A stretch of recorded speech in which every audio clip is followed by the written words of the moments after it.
Olá, meu nome é Isabela Oliveira e hoje eu vou apresentar meu trabalho intitulado Cultivo Fototrófico de pitaia branca, Ilocerium datus, uma espécie alimentícia de importância comercial, trabalho orientado pela doutora Moema Cochiço Belintani. As cactáceas são plantas de ampla distribuição, com características distintivas, como caules suculentos, perda ou redução de folhas e o metabolismo campo. Elas têm um significativo valor comercial, especialmente na ornamentação e alimentação. Um exemplo notável é a pitaia, em particular a variedade branca, conhecida como Ilocerium datus.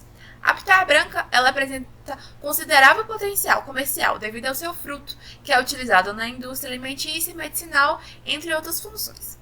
Devido ao crescimento lento das cactáceas e à demanda por mudas de qualidade, o cultivo in vitro ele se mostra uma alternativa, em que é gerado plantas clonais com rapidez, uniformidade, alta qualidade e livre de patógenos. O controle de fatores bióticos e abióticos nesse cultivo é crucial para o sucesso, principalmente na etapa final, chamada aclimatização, em que as plantas são transferidas do ambiente de cultivo in vitro para o ambiente externo, e é um período em que as plantas sofrem mais com o estresse.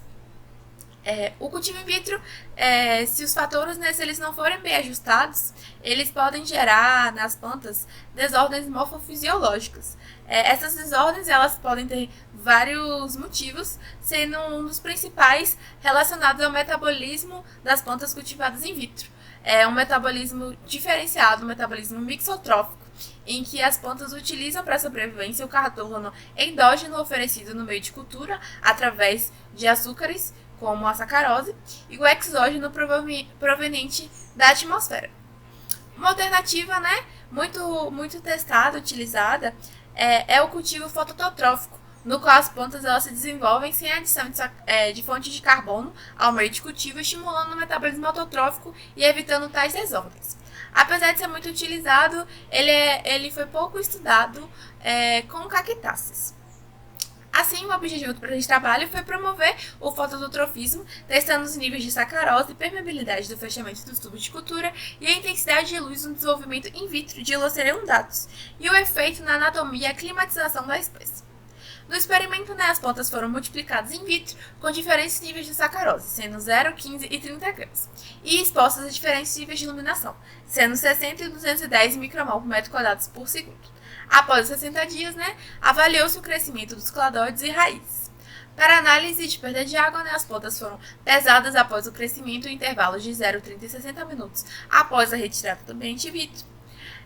Na climatização, as plantas foram levadas para a casa de vegetação e plantadas em substrato de areia e terra, e esse processo de desenvolvimento durou 30 dias.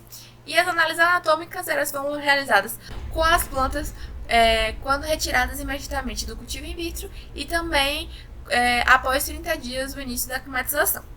Dos resultados obtidos, podemos destacar que a iluminação mais forte beneficiou o desenvolvimento, gerando plantas maiores, e que o cultivo em tubos fechados com algodão ele promoveu a redução da perda de água.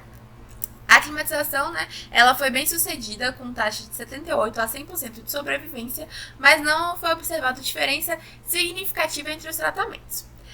A espécie apresentou, em plantas cultivadas sob iluminação mais intensa e vedações com PVC, projeções papilosas na epiderme, um tipo de adaptação anatômica muito comum para a intensidade luminosa. A ocorrência dessas trocas gasosas e o aumento da intensidade luminosa durante o cultivo in vitro foram importantes para diminuir a perda de água durante a climatização, mas não interferiram na sobrevivência dessas mudas.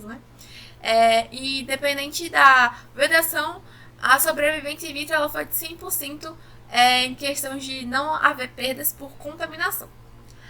Dessa forma, é possível concluir que o aumento da irradiação luminosa gera mudanças positivas no controle de perda de água e na anatomia das espécies.